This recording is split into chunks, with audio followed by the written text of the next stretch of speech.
চন্ময় কৃষ্ণ দাস ব্রহ্মচারীকে আজকে ঢাকা বিমানবন্দর থেকে গ্রেপ্তার করা হয়েছে। তার এই গ্রেপ্তার ইস্যুকে কেন্দ্র করে সমগ্র বাংলাদেশের ইসকন সমর্থকদের মধ্যে ক্ষোভের সঞ্চার হয়েছে এবং তারা বিভিন্ন স্থানে এই ঘটনার প্রতিবাদে বিক্ষোভ সমাবেশ কিংবা বিক্ষোভ কর্মসূচি পালন করছেন। এই লোকটি বিগত ফ্যাসিস্ট আওয়ামী সরকারের পতনের পর থেকে তার নানামুখী অ্যাক্টিভিটিস আমাদের সামনে উঠে আসছে। সম্প্রতি তিনি বাংলাদেশের বিভিন্ন স্থানে চট্টগ্রামে, রংপুরে, ঢাকাতে বড় বড় সমাবেশ করেছেন এবং এই সমাবেশগুলোতে তিনি যে বক্তব্যগুলো প্রদান করছেন সেই বক্তব্যগুলো নিঃসন্দেহে উস্কানিমূলক এবং এগুলো এক কথায় বলা যেতে পারে বাংলাদেশের বর্তমান যে অন্তর্বর্তীকালীন সরকার সেই সরকারকে অনেকটা অস্থিতিশীল করার জন্য উস্কানি প্রদানকারী বক্তব্য। তাছাড়াও এই লোকটির ব্যাপারে চট্টগ্রাম ইসকন মন্দিরের প্রার্থনাকারী যেই কিশোর বাচ্চাগুলো রয়েছে সেই বাচ্চাদের সাথে লাওয়াতাত অর্থাৎ বলাৎকার করারও তীব্র অভিযোগ রয়েছে। তাছাড়াও সম্প্রতি এই লোকটির ব্যাপারে বাংলাদেশের কোনো এক থানায় মামলাও করা হয়েছে।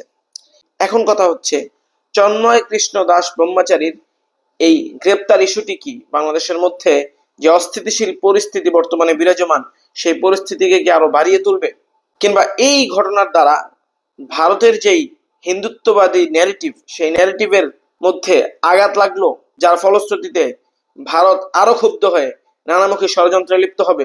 এই প্রশ্নগুলো অত্যন্ত রাইটলি আমাদের সামনে চলে আসছে।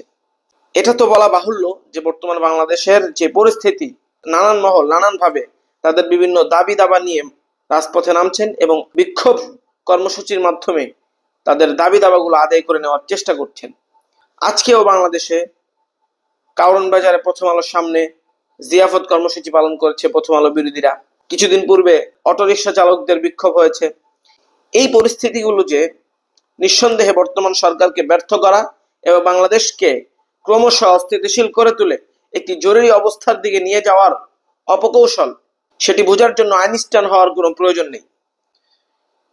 কিন্তু প্রশ্ন হচ্ছে যে বর্তমানে অনেকগুলো ইস্যু সরকারের সামনে আছে যে ইস্যুগুলোকে অত্যন্ত কৌশলী এবং সহনশীলতার মাধ্যমে সরকারকে হ্যান্ডেল করতে হবে।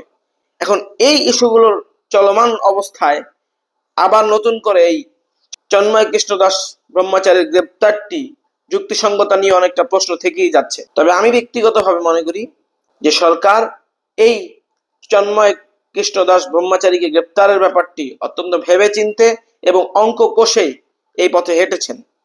তবে কোনো পরাজিত শক্তি এবং তাদের দোসররা যেন বাংলাদেশের মধ্যে অস্থিতিশীল পরিস্থিতি তৈরি করে বর্তমান সরকারকে অকার্যকর এবং ব্যর্থ করে বাংলাদেশের এই নতুন স্বাধীনতাকে হরণ করবার কোনো অপচেষ্টাই যেন সফল না করতে পারে সে ব্যাপারে সর্বোচ্চ চৌকান্ন এবং সতর্ক থাকতে হবে বলে মনে করি।